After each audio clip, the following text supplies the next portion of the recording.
Peter, welcome to the program. Thanks for joining us, our fortnightly catch-up. And the last time we were talking about live exports and what was a very tragic situation there, but things are on the move a bit. Yes, Mark, the government have announced some interim regulations which will potentially allow at least some of the cattle that are in pre-export isolation, PEI, to be shipped somewhere between the 24th of October and the end of November. So taking the pressure off at least that pressure point, but still a lot of uncertainty in that space. So certainly our advice to our clients is, that there's a long way to go yet before we potentially could be back to business as usual. So caution is the key word here at the moment. Just settle down for a while and wait and see how it transpires. Absolutely, and there's an inquiry into the sinking of the ship, obviously, which is tragic circumstances, but there's also been a review going on for some time around live shipment. So as I say, the advice to our clients is just proceed with caution. Now, as to the country in terms of weather, I tell you what, this mild spring continues. I think there might be a bit of a rough stuff coming our way over the weekend, but nonetheless,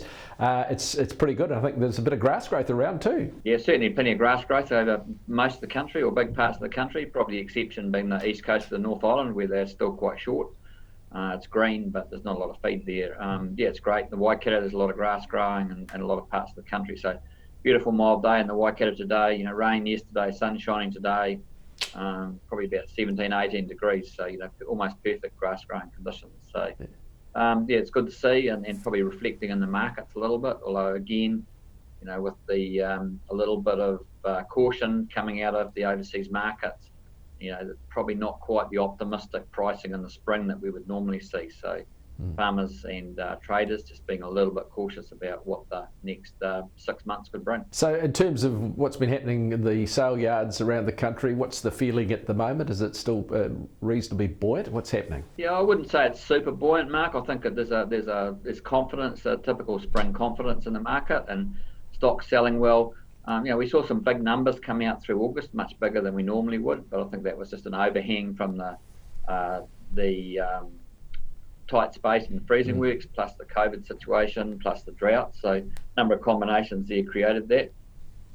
Even our September month is tracking about where we'd expect it to be for this time of the year. So that's all good. And, some quite big sales booked for, for the October period as we move further into spring. So, but as I say, the buyers of stock are just being a little bit more cautious than they probably were 12 months ago, which is prudent, I think, when we're not quite sure just what the long-term effects of COVID will be. Certainly talking to some people in China yesterday and the day before, some importers there that I know quite well from my time of living up there, they are very, they're quite cautious as well. So, there is great demand for our commodity products, and as I've said a number of times on this program, it's the added value products that are suffering most at the moment. Of course, it's the chilled trade as well, as I presume, with the Chinese New Year.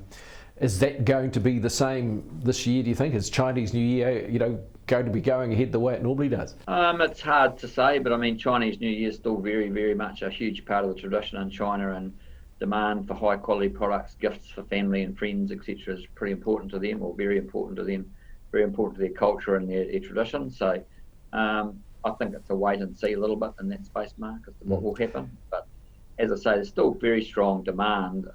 It's probably just where the pricing levels may finish. I think if you look at Fonterra's announcement this week, very, very strong performance from Fonterra.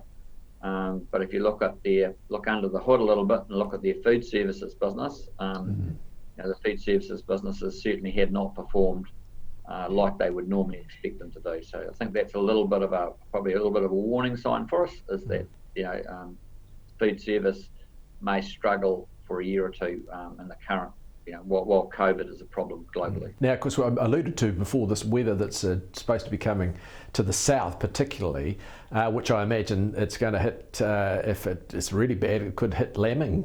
They'll be getting into the thick of it there, I imagine. Yeah, certainly parts of the South Island will be in the middle of lambing, and sadly these late storms are probably the worst type of storms to get, because they can really catch you unawares. But there's been good forecasting, so I would expect farmers to be taking precautions. I suppose the good thing about late storms is, yes, it may turn cold suddenly, we may get the storm, but it tends to recover quite quickly and warm up quite quickly, so the snow and ice does disappear a little quicker than getting a very heavy snowstorm in June or July. So yes, I think it could potentially affect lambing, but I also think that there's a bit of warning there for farmers to actually take some action.